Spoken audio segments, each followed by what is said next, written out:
موضوع الدرس في تخلیق الانسان واثبات المعاد، سورة الانسان، تفسیر ابن کثیر۔ الحمد للہ رب العالمین والصلاة والسلام على اشرف الانبیاء وسید المرسلین سیدنا محمد وعلى آلہ واصحابہ اجمعین۔ اللهم صل على سيدنا محمد وعلى آل سيدنا محمد كما صليت على إبراهيم وعلى آل إبراهيم في العالمين إنك حميد مجيد۔ أعوذ بالله من الشيطان الرجيم، بسم الله الرحمن الرحيم۔ هل أتى على الإنسان حين من الدهر لم يكن شيئا مذكورا، إنا خلقنا الإنسان من نطفة أمشاج نبتليه فجعلناه سميعا بصيرا۔ إنا هديناه السبيل إما شاكرا وإما كفورا۔ سورۃ الدہر بھی اس سورت کا نام ہے اور سورۃ الانسان بھی اس سورت کا نام ہے۔ یہ سورت جو ہے مدنیہ ہے بالاتفاق، اس میں کوئی اختلاف نہیں۔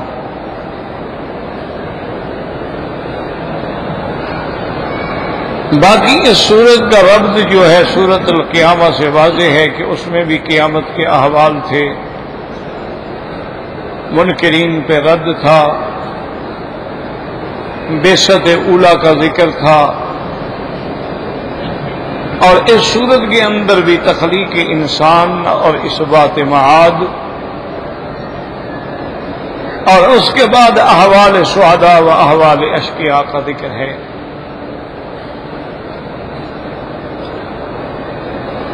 اس سورت کی ابتدا میں جو حرف حل ہے، حل اتی علی الانسان، یہ استفہام کے لیے نہیں ہے، یاد رکھیں۔ یہ ہے حل جو ہے بے معنی قد ہے، قد اتی علی الانسان۔ اسی طرح حل اتی کا حدیث الغاشیہ، اس میں بھی حل بمعنی قد ہے۔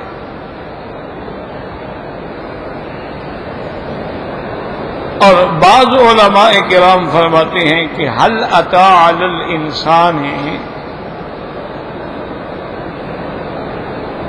حل جو ہے اس جگہ پر بے معنی حقاً ہے، کہ یہ حق بات ہے، یہ صحیح بات ہے۔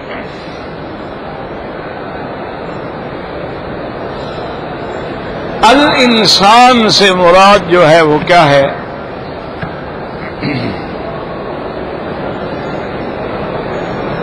اس میں علماء کرام کے کئی اقوال ہیں۔ بعض علماء مفسرین فرماتے ہیں کہ یہاں الانسان سے مراد حضرت آدم علیہ السلام،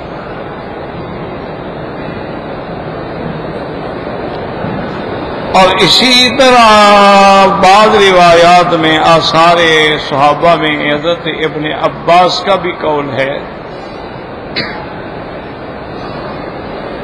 کہ حضرت آدم علیہ السلام کو جب اللہ نے پیدا کرنا چاہا تو فرماتے ہیں کہ 40 سال تک وہ تین کے مرحلے میں تھے،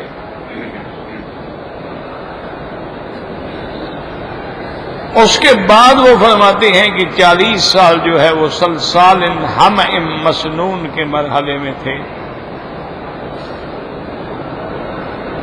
اور اس کے بعد وہ فرماتے ہیں کہ 40 سال جو ہے وہ سلسال کالفخار کے مرحلے میں تھے تو 120 سال کی مدت میں اللہ نے آدم علیہ السلام کو بنایا.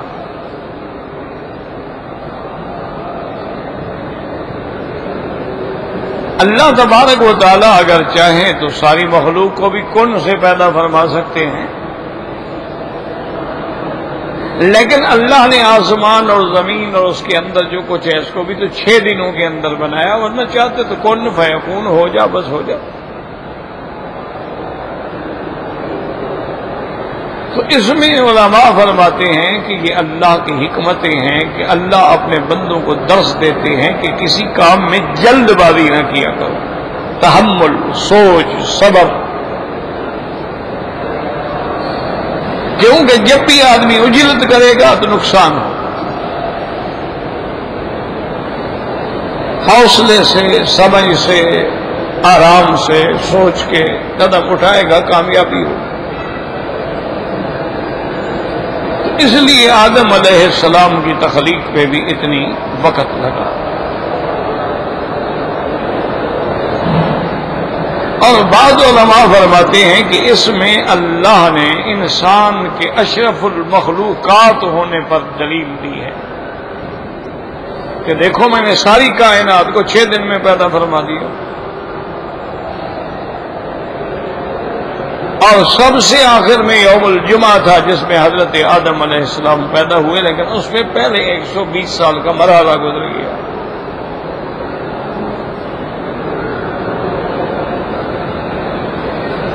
ایک قول تو یہ ہے کہ یہاں انسان سے مراد حضرت آدم ہے، کیونکہ پہلے انسان ہی حضرت آدم ہے نا.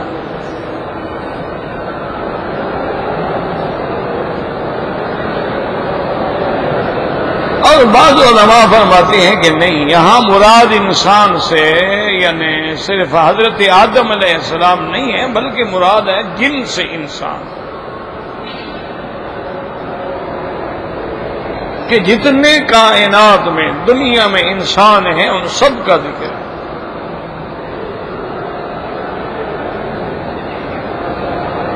اس کی وجہ یہ ہے، علماء نے فرمایا کہ یہی قول راجح ہے کہ اگر حضرت آدم مراد ہوتے تو بعد میں انا خلقنا الانسان من نطفۃ کا پھر ربط نہ ہوتا. آدم علیہ السلام کو تو اللہ نے نطفے سے پیدا نہیں کیا.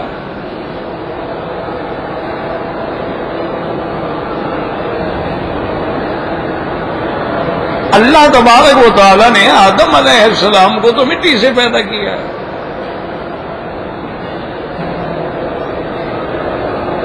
اور اسی پر ابلیس نے، ملعون نے استکبار کیا تھا کہ انا خیر منہ خلقتہ من طین وخلقتنی من نار، کہ میں آدم سے بہتر ہوں، آپ نے اس کو مٹی سے پیدا کیا اور مجھے آپ نے آگ سے پیدا کیا.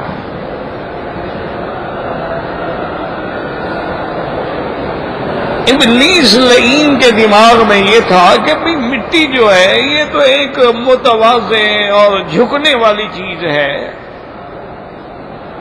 پاؤں میں آنے والی چیز ہے، لیکن آگ جو ہے وہ اٹھنے والی چیز ہے اور روشن کرنے والی چیز ہے.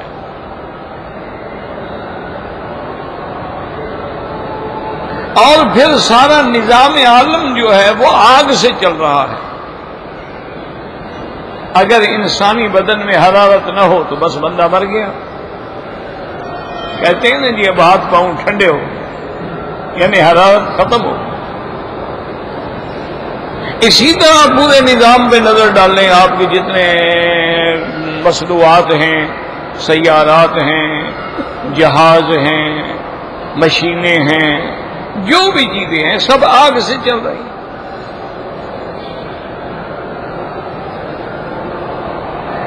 تو اس تکبر میں مبتلا ہو گیا.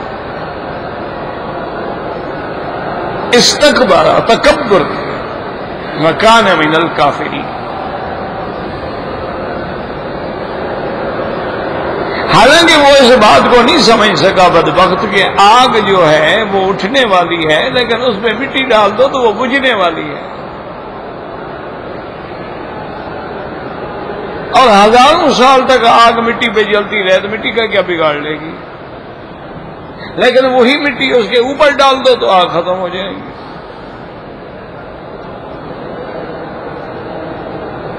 اسی لیے پھر قیامت میں حسرت کرے گا، وَيَقُولُ الْكَافِرُ يَا لَيْتَنِي كُنْتُ تُرَابًا، آئے کاش میں بھی مٹی سے ہوں۔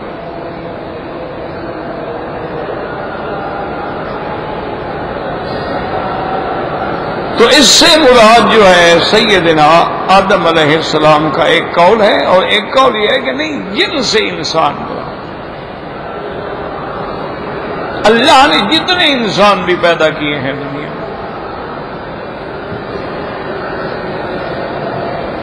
اور اسی طرح یہ بھی دماغ میں رکھ لیں کہ اللہ نے مخلوق کو کسی ایک چیز سے پیدا نہیں کیا، ورنہ جو ملاحدہ ہیں، زنادقہ ہیں، منکرین اسلام ہیں، وہ کہتے ہیں دیکھو جی بس اس چیز میں یہ اثر تھا، اس سے چیزیں بن جاتی تھیں۔ اس لیے اللہ نے اپنی مخلوق کو مختلف چیزوں سے پیدا کیا۔ اللہ نے فرشتوں کو نور سے پیدا کیا، چونکہ فرشتوں سے اللہ نے اپنے علم کے مطابق ایسے کام لینے تھے نا کہ 1 سیکنڈ میں ملک الموت ہر جگہ پہنچ جائے، اور سب سے تیز رفتار چیز کیا ہے؟ نور ہے، روشنی ہے۔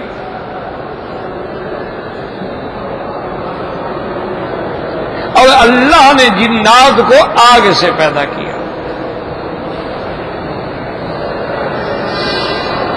اور اللہ نے انسان کو مٹی سے پیدا کیا۔ خلق الانسان من صلصال كالفخار وخلق الجان من مارج من نار۔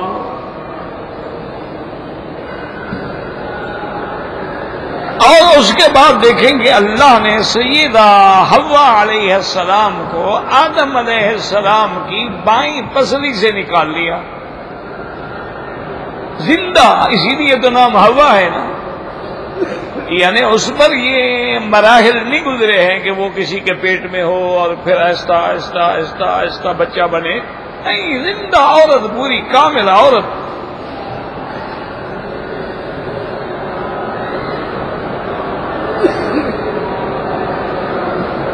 کیونکہ اللہ کا منشا قدرت یہ تھا کہ لیسکن الیہا، تاکہ عورت کے ساتھ انسان کو سکون ملتا، سکون حاصل کرے۔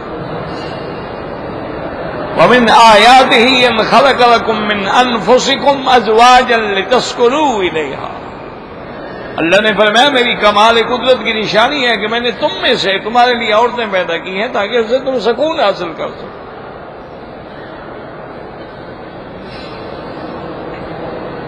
اب آدم علیہ السلام چونکہ اکیلا انسان تھا تو صاف بات ہے کتنا کچھ ہو، اکیلا اکیلا ہوتا ہے، تو اللہ نے سیدہ حوا کو فقط آدم سے پیدا کیا، یعنی مرد ہیں لیکن عورت کوئی نہیں۔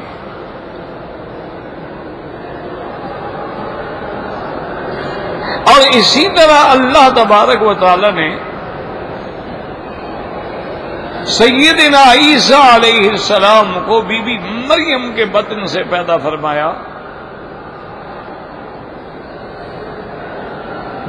اور وہاں دیکھیں کہ عورت ہیں لیکن مرد کوئی نہیں۔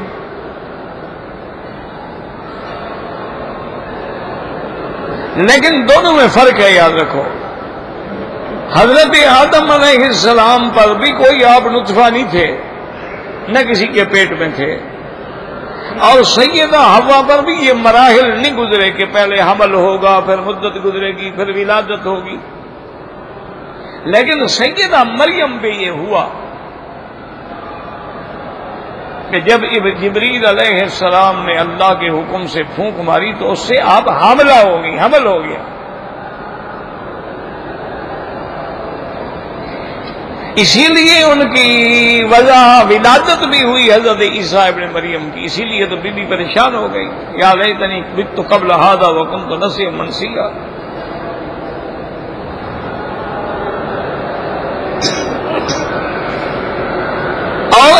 تبارک و تعالی نے انسان یعنی اولاد آدم کو نطفے سے بنایا کہ میاں بیوی کا نطفہ جو ہے پانی اکٹھا ہوگا اس سے پھر بچہ پیدا ہوگا.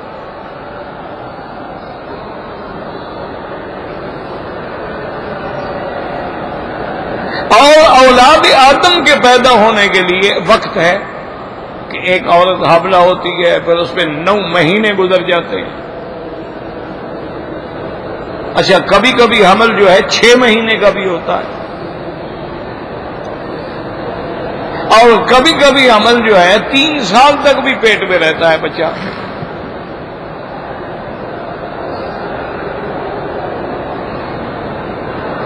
اور اس کے علاوہ جتنی باقی مخلوق ہے یاد رکھو ان سب کو اللہ نے پانی سے پیدا کیا. واللہ خلق کل دابۃ من ماء، تمام جانور جتنے ہیں، تمام حشرات الارض ہیں،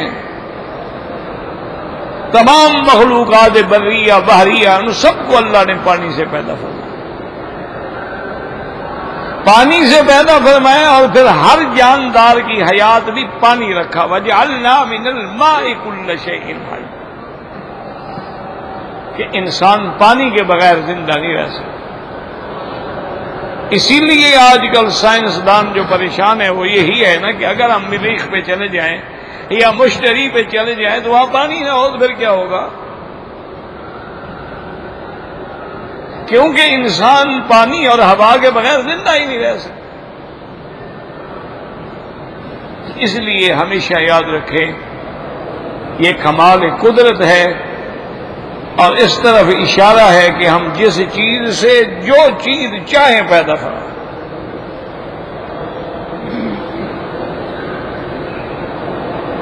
اسی لیے اللہ تبارک و تعالی نے زمین جو ہے نا جی اس کو بھی ابتدا میں اللہ نے پانی سے پیدا فرمایا. زمین جب نہیں تھی تو پانی تھا.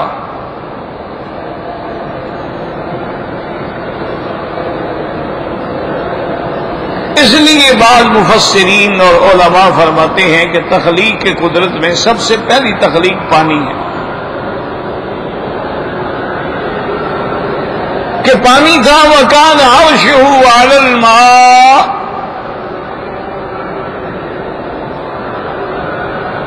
پھر اللہ تبارک و تعالی نے اس پانی کو اپنے کمال قدرت سے حکم دیا اور وہ پانی گرم ہونے لگا. اب جب پانی گرم ہونے لگا تو اس سے جو اب خراج اٹھے، جو دھواں اٹھا وہ اوپر چلا گیا اور پانی گاڑھا ہوتا گیا. پھر وہ پانی جو ہے وہ کیچڑ کی شکل اختیار کر گیا.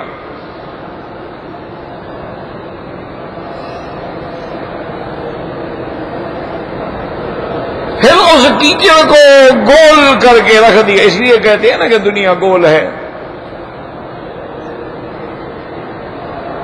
اور وہ جو اب خراج اٹھے تھے، وہ جو دھواں اٹھا تھا، اس سے اللہ نے آسمان بنائے. ثم استوى الى السماء وهي دخان،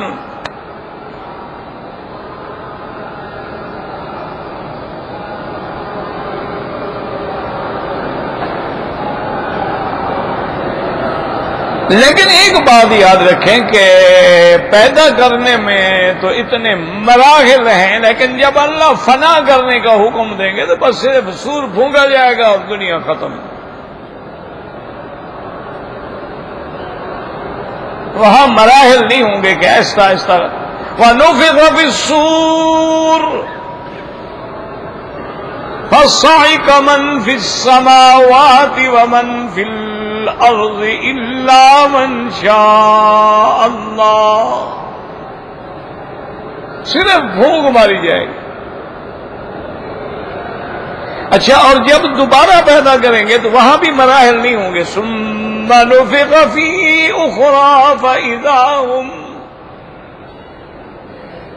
فَإِذَا هُمْ قِيَامٌ يَنظُرُونَ. جب نفخہ ثانیہ ہوگا تو بس سب اپنی قبروں سے اٹھ کے کھڑے ہو جائیں گے.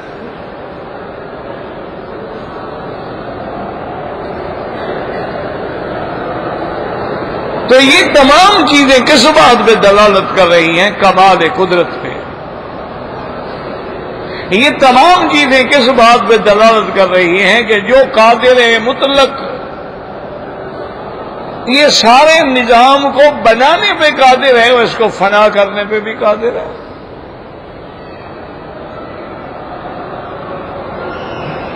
اس لیے اللہ تبارک و تعالی نے تخلیق انسان پہ زیادہ زور دیا ہے. کئی مقامات پہ تخلیق انسان کا ذکر ہے.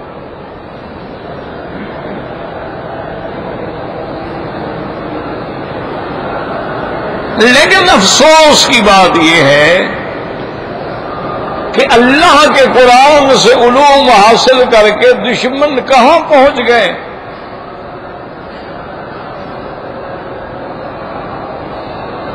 اور مسلمانوں نے قرآن چھوڑ کے اپنے لیے ذلت اور تباہی اختیار کر لی. وہ معزز تھے زمانے میں مسلمان ہو کر، اور ہم خوار ہیں آج تارک قرآن ہو کر.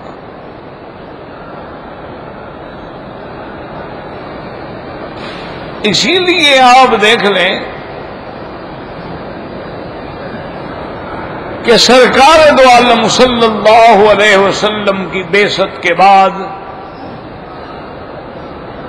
صدیوں تک اسلام کی حکومت رہی، اور یہ جتنے کفار تھے، جتنے سپر پاور تھے اس زمانے کے، روم تھا، فارس تھا، سب مٹ گئے.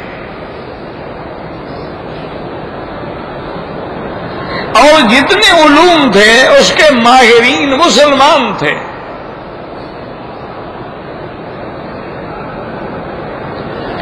علوم فلکیات تھے، یا علوم طبقات الارض تھے، یا علوم طب تھے. ان سب کے جو مؤسسین ہیں وہ مسلمان تھے. یہ جغرافیہ تھا، ریاضی تھی، الجبرا تھا.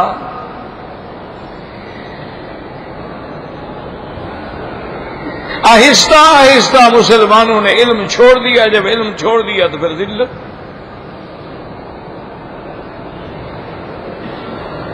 ورنہ آج بھی پوری دنیا میں آپ دیکھ لیں کہ جتنے آپ کے میڈیکل کالج ہیں، میڈیکل یونیورسٹیاں ہیں، سب ان کے پاس بنیاد کیا ہے؟ ابن سینا کا کتاب ہے.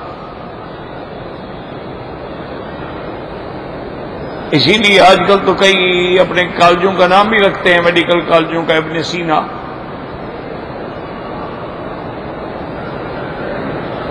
ابھی حیان پہ نظر ڈالیں، البیرونی پہ نظر ڈالیں، اور اللہ کی شان دیکھیں کہ جتنے علوم تھے ان پر بھی علماء کا قبضہ تھا. یعنی قرآن کے علوم دیکھیں، حدیث کے علوم دیکھیں، فقہ کے علوم دیکھیں، وہ سب مسلمان تھے.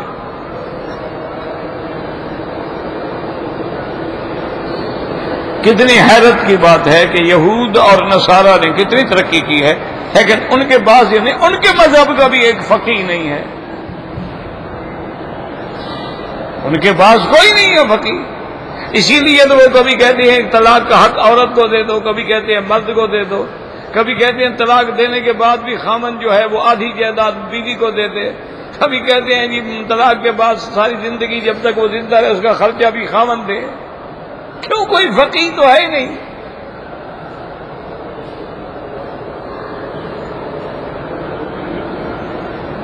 یہ عالم اسلام کی بات ہے کہ انہوں نے ہر علم کے ہر موضوع پہ محنت کی.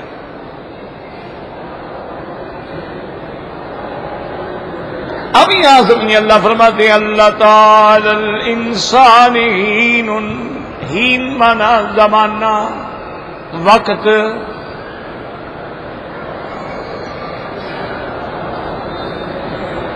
اور وقت بھی غیر ممتد، جس کی کوئی حد نہیں، تھوڑا بھی ہو سکتا ہے زیادہ بھی.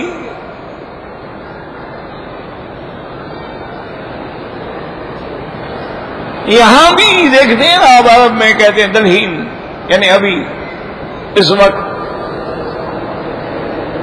تو ہین کا معنی یہ ہے کہ ایک زمانہ ممتد جس کی کوئی حد نہیں. هل أتى على الإنسان حين من الدهر، دہر مانا زمانہ.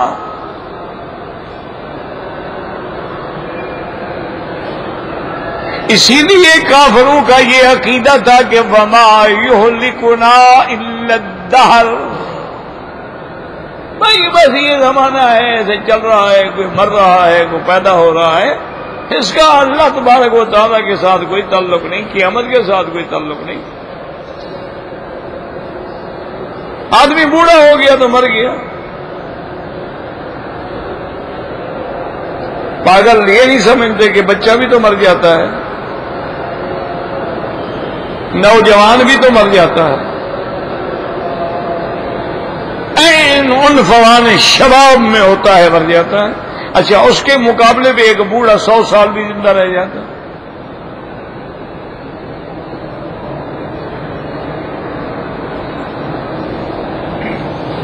اب اس آیت میں پوری توجہ کے ساتھ غور کر کے قرآن کو سمجھنے کی کوشش کریں. قرآن پڑھنے کا بھی حکم ہے، قرآن میں تدبر کرنے کا بھی حکم ہے.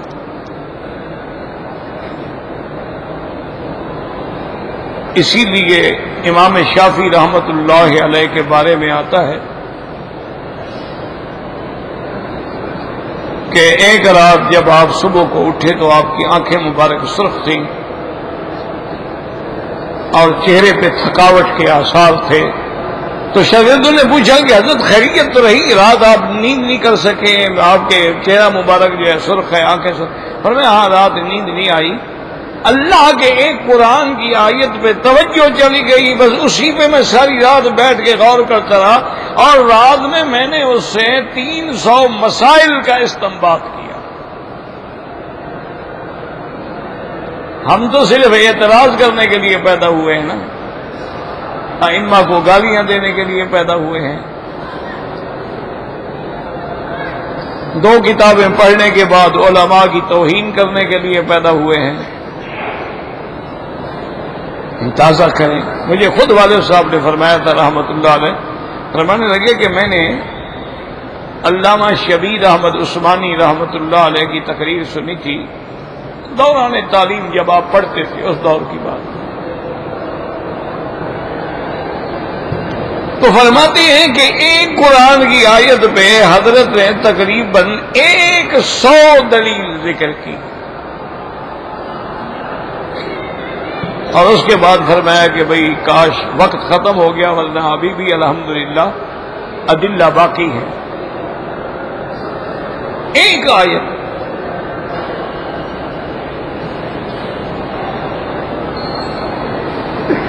اسی لیے امام شافعی رحمت اللہ علیہ فرماتے تھے کہ یہ تو اللہ کا کرم ہے کہ اللہ نے قرآن اتارا، ورنہ اگر صرف سورۃ والعصر ہی اتار دیتے وہی کافی تھی.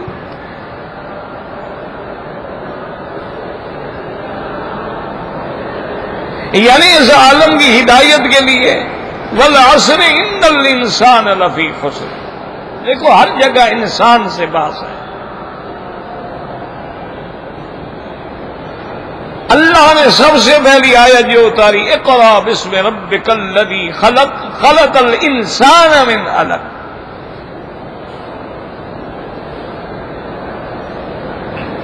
اقرا وربک الاکرم الذی علم بالقلم علم الانسان ما لم یعلم.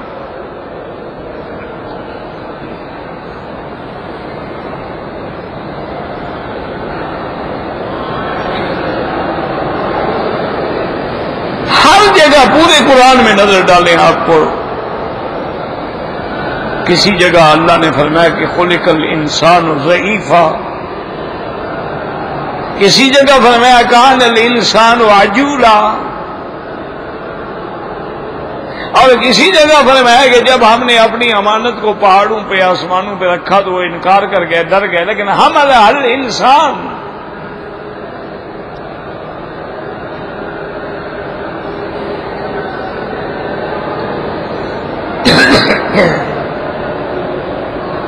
تو اسی لیے علماء نے فرمایا کہ اگر انسان صحیح معنوں میں انسان بنے تو پھر فرشتوں سے بھی افضل ہے. کیوں؟ انسان سے انبیاء آتے ہیں تو انبیاء فرشتوں سے افضل ہیں. پھر وہ جبرائیل سے بھی افضل ہے، وہ تو خاتم ہے محمد الرسول اللہ کا. سواری لا کے بٹھانے والا، سیر کے لیے لے جانے والا،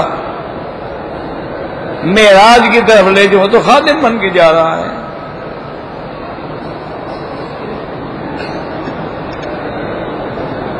لیکن شرط یہ ہے کہ انسان بنو.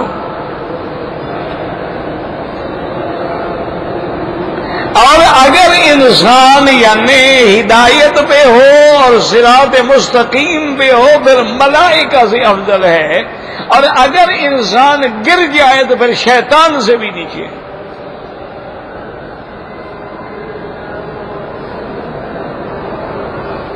لقد خلقنا الانسان فی احسن تقویم ثم رددناہ اسفل سافلین.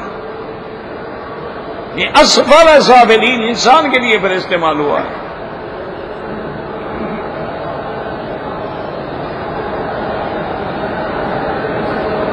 اور یہ سارا نظام عالم جو ہے کس لیے؟ انسان کے لیے. دیکھو نا، اب گندم پیدا ہوتی ہے، کھانے پیدا ہوتے ہیں، فروٹ پیدا ہوتے ہیں، فرشتے تو نہیں کھاتے، تو انسان کے لیے ہے نا. فرشتے تو بیچارے گوشت نہیں کھاتے. یہ جو ہم بکرے ذبح کر رہے ہیں، اور کبھی گائے اور کبھی اونٹ اور کبھی ہرن اور کبھی پرندے، اور کون کھاتا ہے؟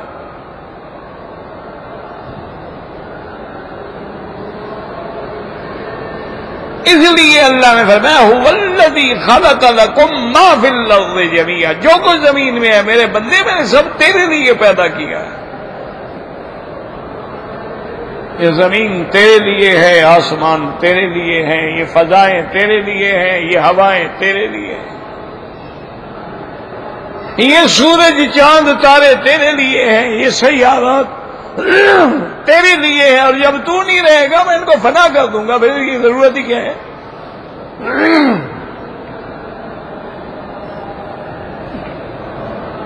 انسان جب ختم ہو گیا، آسمان بھی پھٹ گئے، زمینیں بھی پھٹ گئی، ہر چیز ختم ہو گئی.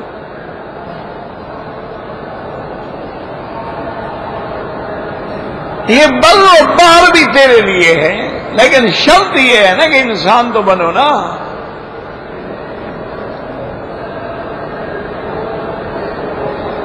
ابراہیم ابن ادہم رحمت اللہ علیہ بہت بڑے بادشاہ،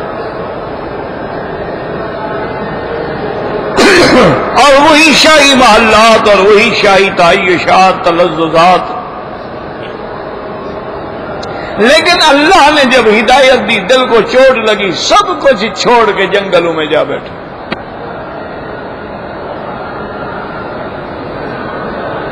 تم کہتے ہو حلوہ پکا پکایا مل جائے بس.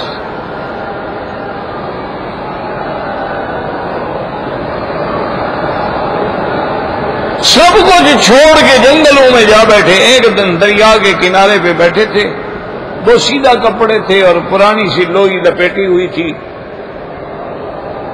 مصلی بچھایا ہوا تھا، اپنے ذکر میں مشغول تھے.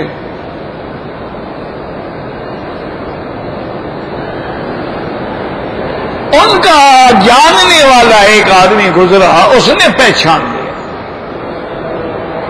ورنہ اب تو شکل بدل گئی، اب تو داڑھی مبارک ہو گئی، اور ماشاءاللہ کہاں وہ بادشاہوں والی شکلیں اور کہاں اب اولیاء اللہ والی صورت و سیرت. لیکن اس نے پہچان لیا.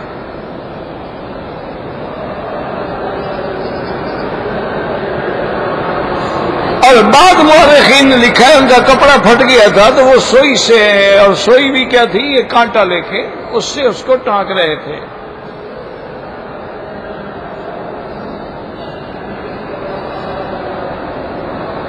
ہو گیا، اس نے سلام کیا، ملا، اور اس نے کہا کہ حضرت آپ ابراہیم ابن ادہم ہیں. اس نے کہا تم کون؟ اس نے کہا بس میں جاننے والا ہوں آپ کا. یہ آپ نے کیا کر دیا؟ بادشاہی چھوڑ دی. تو فرماتے ہیں کہ انہوں نے وہ اپنے ہاتھ میں جو سوئی پکڑی ہوئی تھی نا، سوئی کو اٹھا کے دریا میں پھینک دیا، اور اس کے بعد فرمایا دریا کے مچھلیوں میری سوئی نکالو. تو فوراً ایک مچھلی منہ میں سوئی نکال کے کنارے پہ آ گئی. تو فرمایا جب تک ہم دنیا دار تھے پھر تم جیسے لوگوں پہ حکومت کرتے تھے، جب اللہ والے بن گئے تو اللہ کی ساری مخلوق ہمارے تابع ہو گئے. تم بتاؤ اب یہ حکومت اچھی ہے یا وہ اچھی ہے؟ یہی وجہ تھی نا کہ صحابہ جب اللہ والے بن گئے، صحابہ جب رسول اللہ والے بن گئے، صحابہ جب قرآن والے بن گئے تو پھر وہ شیروں کو بھی حکم دیتے تھے. جنگل میں کھڑا ہے صحابی، سامنے شیر آ گیا،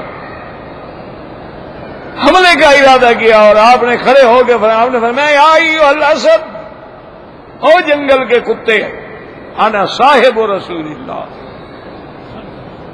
صلی اللہ علیہ وسلم،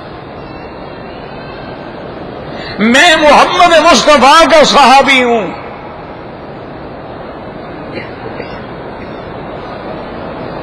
حضرت سفینہ کا یہ واقعہ آیا، فرماتی ہیں کہ بس میرا یہ کہنا تھا کہ شیر نے گردن جھکا لی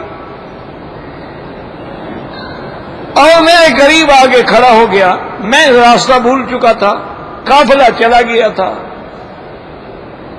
میں جنگل میں بھٹک رہا تھا اور میرے ساتھ آ گیا، اور کبھی یوں چلے کبھی یوں چلے. میں نے سمجھ لیا وہ یہ کہتا ہے کہ بھی میرے پیچھے پیچھے چلو. اب جنگل کا شیر آگے چل رہا ہے، حضرت سفینہ پیچھے چل رہے ہیں، اور کوئی جانور قریب نہیں آ سکتا ہے. تو چلاتے چلاتے چلاتے جہاں صحابہ کا قافلہ رکا ہوا تھا وہاں آیا، مجھے وہاں چھوڑ کے کہتا ہے 2-3 دفعہ آوازیں نکالی، مجھے سلام کیا، الوداع کہا اور جنگل میں چلا گیا. پھر جنگل کے شیر بھی راستہ دکھلاتے تھے.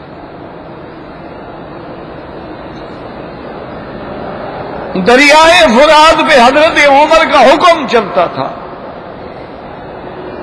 مدینے میں آنے والی آگ پہ عمر کا کوڑا برستا تھا.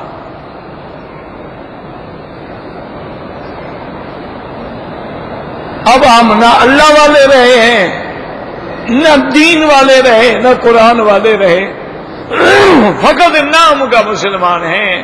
لم یبق من الاسلام الا اسمہ، کہ کون ہو جی مسلمان ہے، ماشاءاللہ بھئی کوئی مسلمان والا کام بھی کرتے ہو.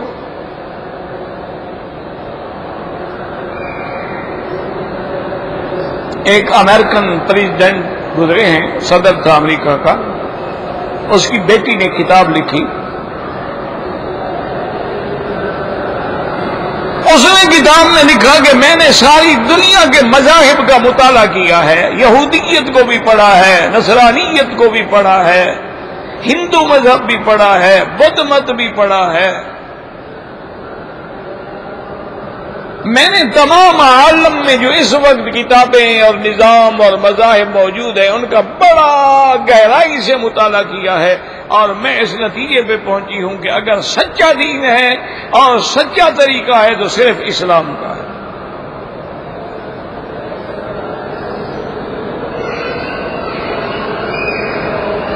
تو اس سے سوال کیا گیا کہ اگر بی بی آپ اسلام کو اتنا سچا دین مانتی ہیں تو آپ مسلمان تو نہیں ہوئی؟ انہوں نے کہا میں جب ان مسلمانوں کو دیکھتی ہوں نا اس ڈر سے میں مسلمان نہیں ہوتی.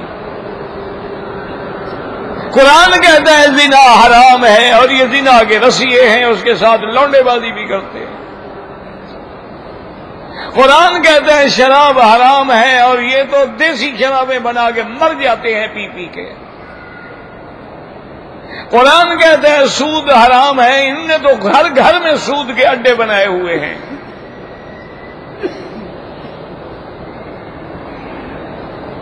انہوں نے کہا جب میں یہ دیکھتی ہوں کہ قرآن کا حکم کیا ہے اور ان کا عمل کیا ہے تو مجھے ڈر آتا ہے بھی شاید اسلام پہ عمل کرنا مشکل ہے، یہ نہیں کرتے.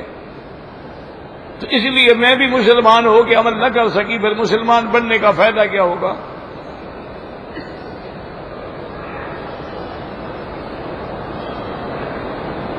تو اس لیے اللہ تبارک و تعالیٰ نے تو قرآن میں تمہاری انسان کی کتنی عزت اور عظمت کا ذکر کیا.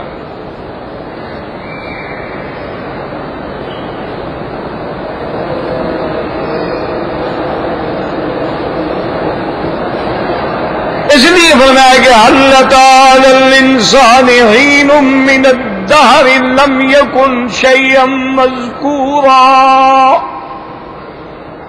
اسی لیے حضور پاک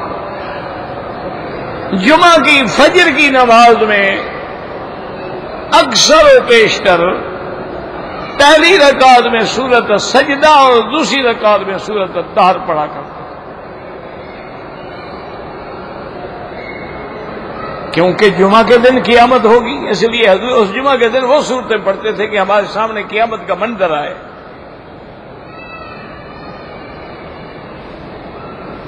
لیکن کبھی کبھی دوسری صورتیں بھی پڑھتے تھے تاکہ یہ نہ سمجھا جائے کہ اس کے بغیر نماز ہی نہیں ہوتی فجر کی.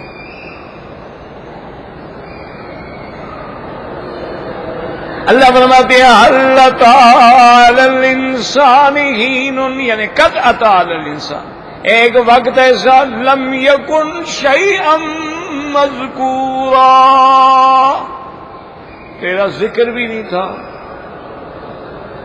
تو نہیں تھا ذکر میں، ذکر کرنے والوں میں، ذکر کے اندر کوئی ایسی شے نہیں تھا جس کا یعنی قابل ذکر ہے، تو قابل ذکر شے بھی نہیں تھا.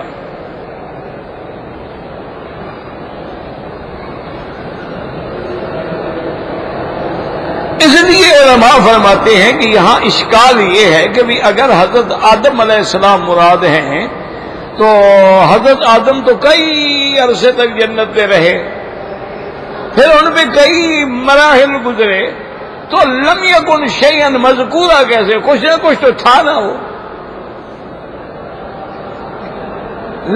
لا شے تو نہیں تھا نا. اور پھر وہ انسان تو نہیں تھا کہ جس پہ کہا جائے کہ حل أتى على الإنسان حين من الدهر، وہ تو ایک یعنی خالی بوتا پڑا ہوا ہے. حتیٰ کہ ابلیس بھی اس زمانے میں ملائے اعلیٰ میں ملائکہ کے ساتھ رہتا تھا. وہ کہتا ہے میں دیکھتا تھا کہ ایسے ایک بوتا پڑا ہے، پتہ نہیں کیا چیز ہے.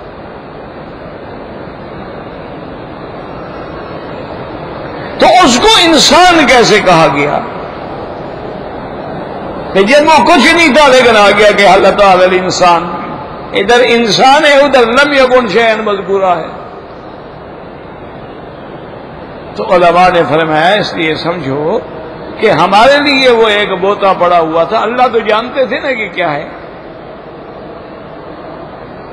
اللہ نے پھر اسی میں روح ڈال کے انسان ہی بنانا تھا نا. تو اس لیے اگر انسان کا ذکر آیا تو ٹھیک ہے، کوئی بات نہیں.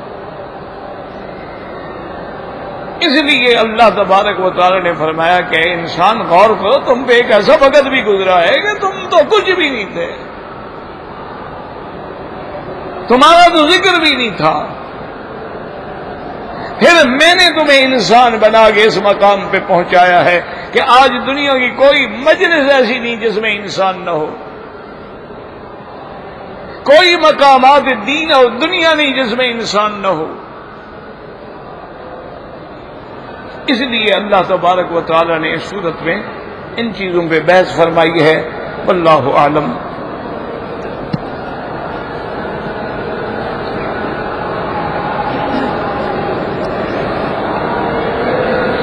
کہتے ہیں جی کہ ہم سب کے لیے دعا فرمائیں جنت کے لیے، اللہ سب کو جنت نصیب فرمائے. اللہم اغفر لنا ولوالدینا ولوالد والدینا ولمشائخنا ولمشائخ مشائخنا ولاساتذتنا ولاخواننا ولاصحابنا ولمن حق علینا ولجميع المسلمین والمسلمات والمؤمنین والمؤمنات الاحیاء منهم والاموات. ربنا اغفر لنا ولاخواننا الذین سبقونا بالایمان.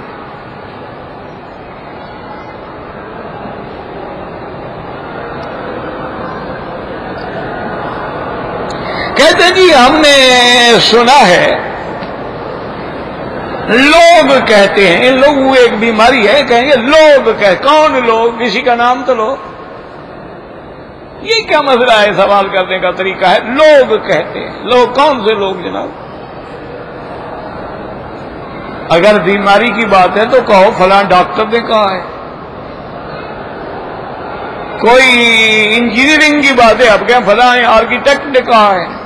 ایسے لوگ کہتے ہیں کہ جی یہاں تو اسلامی حکومت ہے، چوری بھی نہیں ہوتی، کوئی لیکن یہاں تو ہوتا ہے. تو حضور کے زمانے میں چوری نہیں ہوتی تھی؟ اللہ کے بندے بات کو سمجھا کرو. سعودی عرب میں اگر چوری ہو جاتی ہے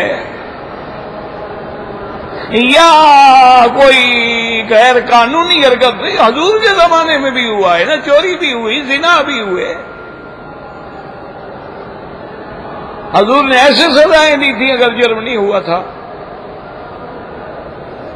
اور یہ بھی ہوا کہ ایک آدمی نے چوری کی، کسی کے گھر سے آٹے کی بوری اٹھائی اور تھوڑا تھوڑا آٹا گراتا گیا، اپنے مخالفین کے آگے سے راستہ بنا کے پھر بوری لے کے چلا گیا. لوگوں جو آئے صبح ان کو پکڑ لیا کہ تم نے ہمارا آٹا چرایا ہے. تو یہ اس زمانے میں بھی ہوتا تھا. سیدہ عائشہ صدیقہ پر جو تہمت لگائی گئی تو یہ حضور کے زمانے میں نہیں تھی. تہمت لگانے والوں پر جو حد قذف جاری ہوئی تو یہ حضور کے زمانے میں نہیں تھی. قتل نہیں ہوئے حضور کے زمانے میں، قصاص جو ہوا. یہ باتیں اپنے عقل کو نہ لڑایا کرو. معنی یہ ہے کہ ایک طرف تم دوسری دنیا کا ملک رکھو اور ایک طرف سعودی عرب رکھو، پھر سال کی نسبت نکالو کہ دوسرے ملکوں میں کتنی چوری ہوتی ہے اور یہاں کتنی ہوتی ہے. یوں دیکھنا ہوتا ہے.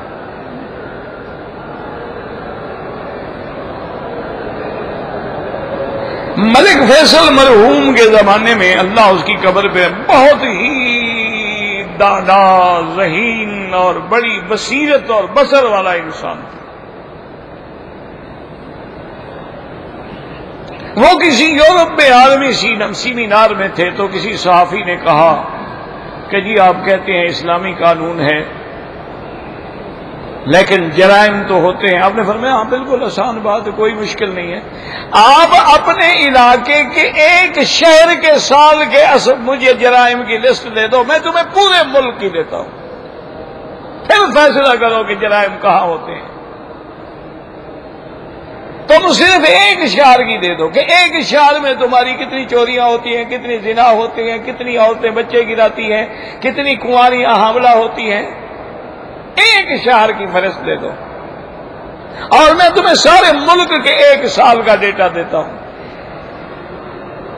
انہوں نے کہا ہاں جی یہ بات تو ٹھیک ہے. انہوں نے کہا یہی قرآن کے قانون کی برکت ہے. اب یہ تو نہیں ہے نا کہ برائی ختم ہو جائے گی. برائی کیسے ختم؟ جب تک شیطان ہے برائی ہوتی رہے گی. خیر اور شر نہ، اگر شر ہی نہ ہو تو پھر خیر کی کیا قیمت ہے؟ یہ نہیں ہے کہ ایسے بس سوچتے رہے لوگ کہتے ہیں اور لوگ کہتے ہیں. کھاتے بھی اسی ملک کا ہیں اور اعتراض بھی لوگ اسی ملک پہ کرتے ہیں. اللہ کے بندے تمہیں تکلیف ہے تو تشریف لے جائیں. کس نے مجبور کیا ہے کہ آپ کو اس ملک میں رہیں؟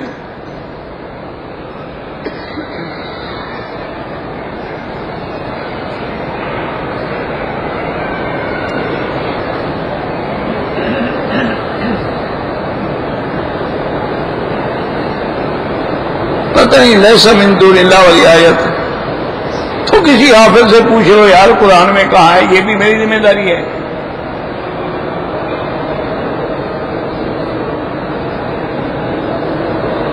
فاتحہ نہ پڑھنے سے نماز نہیں ہوتی تو مجھے بتا دو کون سی نماز ہے جس میں فاتحہ نہیں؟ وہ تو ہے نا کہ فاتحہ کے بغیر نماز نہیں. مجھے وہ نماز بتا دو جس میں فاتحہ نہ ہو. کوئی ایک نماز مجھے بتاؤ جس میں فاتحہ نہیں پڑھی جاتی. میں نے نہ پڑھی، امام نے پڑھی، فاتحہ تو نماز میں آ گئی نا. جہاں مقتدی کا لفظ ہے تو حضور نے خود سکھلا دیا کہ جب امام پڑھے تم چپ رہو. ہم تو حضور کے فرمان کے پابند ہیں. آپ نے سکھایا کہ جب امام اللہ اکبر کہے تم بھی اللہ اکبر کہو، جب رکوع کرے تم بھی رکوع کرو، جب سجدہ کرے تم بھی سجدہ، اور جب وہ تلاوت کرے تو تم چپ رہو. اور یہ بھی ہمیں حضور نے فرما دیا کہ جب امام پڑھے غیر المغضوب علیہم ولا الضالین فقولوا آمین، تم آمین کہو. تو معلوم ہوا فاتحہ پڑھنا امام کا کام ہے، ہمارا کام تو آمین کہنا ہے۔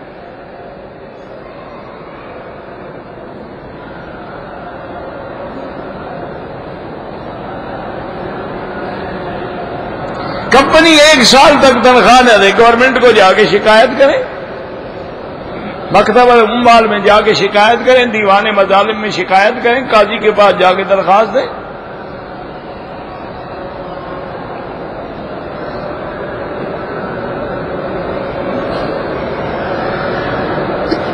اگر نماز میں غلطی ہو گئی تو کیا مسئلہ ہے؟ کیا غلطی ہو گئی؟ جب تم نے یہی نہیں لکھا کہ غلطی کیا ہو گئی، بس نماز میں غلطی ہو گئی۔ اگر روزہ مبارک کے سامنے حاضر ہو کر ہم صلاۃ و سلام پڑھیں گے تو وہاں کہیں گے یا رسول اللہ، کیونکہ حضور زندہ ہے، اور ہم آپ کے سامنے کھڑے ہیں تو سامنے کھڑے ہو گے یا رسول اللہ کہنا تو جائز ہے۔ غائبانہ طور پہ کہنا جو ہے وہ شرک ہے۔ اگر ہم یہاں سے پڑھیں گے تو درود پڑھیں گے کہ اللہم صلی علی محمد، لیکن جب سامنے ہوں گے تو الصلاۃ والسلام علیک یا رسول اللہ، کیونکہ انبیاء زندہ ہیں اور حضور پاک زندہ ہیں۔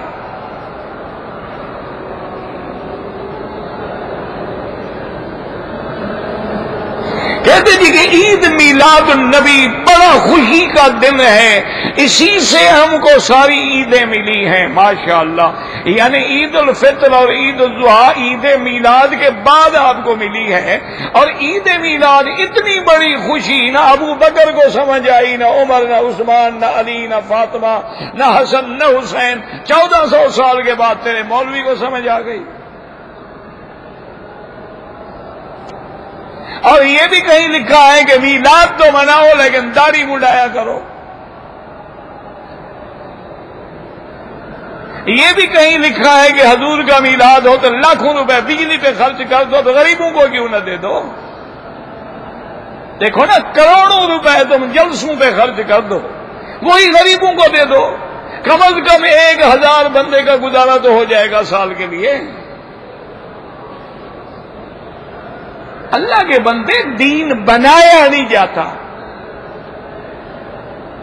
دین حضور کے زمانے میں مکمل ہو گیا، حضور نے ہمیں مسا بھی سکھلا دیا، انگلیوں میں خلال بھی سکھلا دیا ہے، میلاد النبی منانے کا حکم نہیں دیا، یعنی دین نامکمل ہے۔ اسی لیے علماء نے لکھا ہے کہ بڑے سے بڑا گناہگار توبہ کر لیتا ہے لیکن بدعت والا توبہ سے بھی محروم ہو جاتا ہے، کیونکہ وہ تو بدعت کو دین سمجھ رہا ہے، توبہ کیسے کرے بیچارہ۔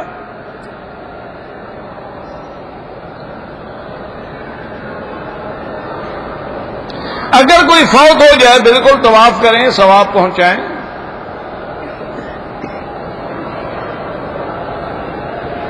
کون سی چیز ہے جس کی مذاق بھی صحیح ہے؟ نکاح، طلاق اور عتاق۔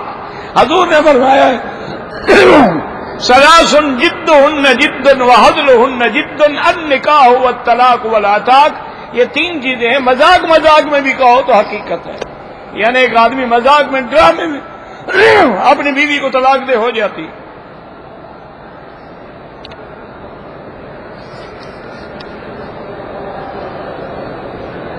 اگر طواف میں نے کیا ہے اور اوقات مکروہ ہیں تو بعد میں 2 رکعت پڑھ لو، یہ کون سا مشکل مسئلہ ہے؟ والدین زندہ ہیں، ان کے لیے کوئی طواف نہیں، اپنے لیے طواف کرو، ان کے لیے دعا کرو۔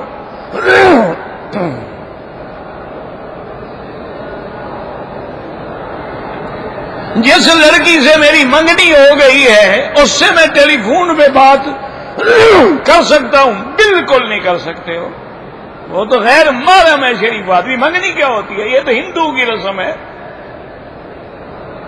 جب تک نکاح نہ ہو وہ تیری بیوی نہیں ہے۔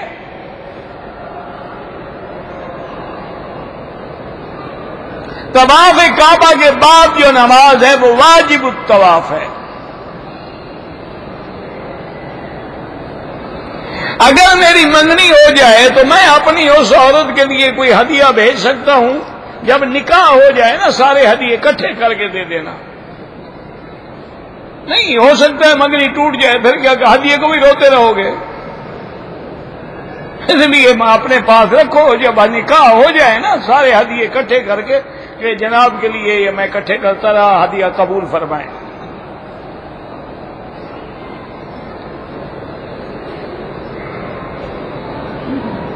ایک آدمی ہے، نوجوان ہے، تندرست ہے، پھر بھی مانگ کے کھاتا ہے، حضور نے فرمایا ایسے لوگوں کا قیامت والے دن چہرہ جو ہے پھٹا ہوا ہوگا۔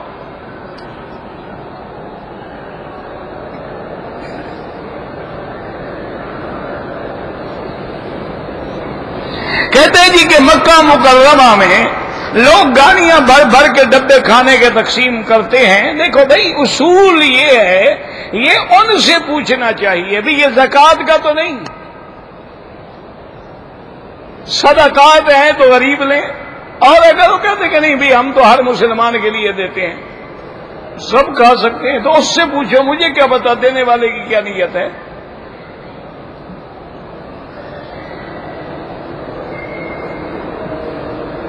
کوئی فوت ہو گیا رشتہ دار، بالکل اس کے لیے حج بھی کریں عمرہ بھی کریں۔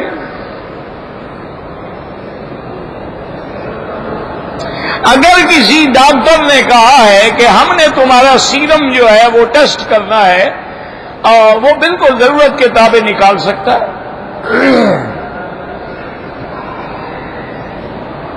سورت ملک، سورت سجدہ بالکل رات کو پڑھیں، مغرب کے بعد پڑھیں، عشاء کے بعد پڑھیں، جب بھی موقع ملے۔ لیس لہا من دون اللہ کاشفہ، سورت النجم کی آخری آیات میں ہے۔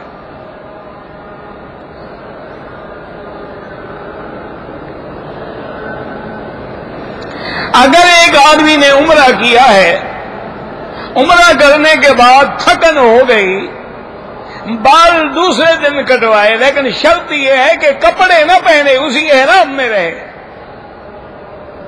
اگر احرام کھول کے کپڑے پہن لیے اور بال دوسرے دن کٹائے تو ایک بکری دم پڑ گئی۔ ہاں اسی احرام میں سو جائے، دوسرے دن جا کے بال کٹا لے۔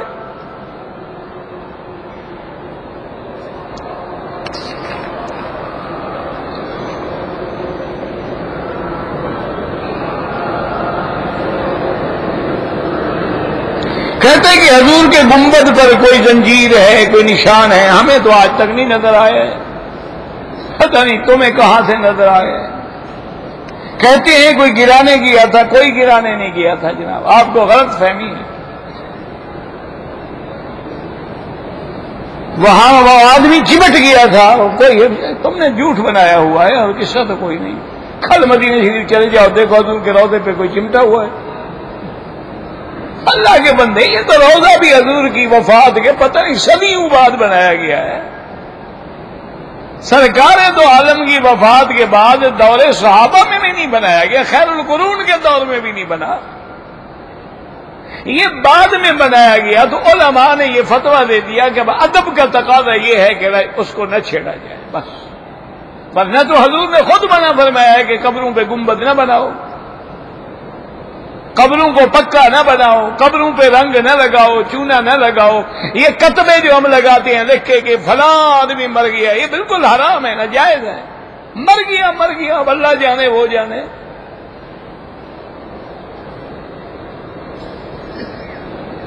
اگر ہم نے طواف عصر کے بعد کیا ہے تو افضل یہ ہے کہ 2 رکعت مغرب کے بعد پڑھیں، لیکن باقی ائمہ کے نزدیک عصر کے بعد پڑھنا بھی جائے۔ تو آپ یوں کر لینا، اگر مغرب پڑھنی ہے آرام سے مغرب کے بعد پڑھو، تاکہ کوئی امام بھی مخالف نہ ہو، کوئی حدیث بھی مخالف نہ ہو۔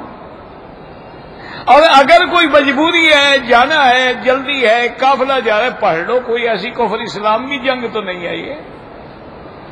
یہ تو اللہ کی ہم پر رحمت ہے کہ گنجائش بھی موجود ہے، لیکن افضلیت یہی ہے کیونکہ حضور کی صریح حدیث ہے کہ لا صلاۃ بعد العصر حتی تغرب الشمس، عصر کے بعد کوئی نماز نہیں جب تک سورج نہ ڈوب جائے۔ واللہ اعلم۔ ربنا تقبل منا انک انت السمیع العلیم وتب علینا انک انت التواب الرحیم۔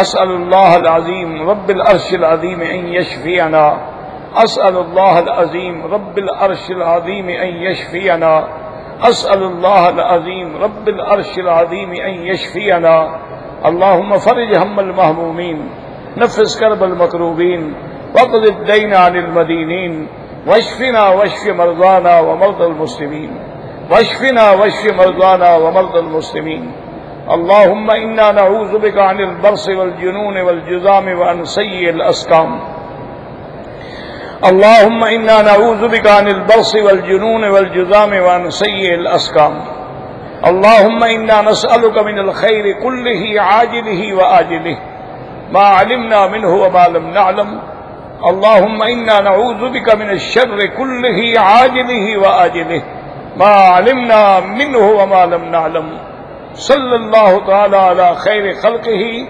سیدنا محمد وعلی آلہ وصحبہ اجمعین اللہم صل علی سیدنا محمد وعلی آل سیدنا محمد كما صليت على إبراهيم وعلى آل إبراهيم في العالمين إنك حميد مجيد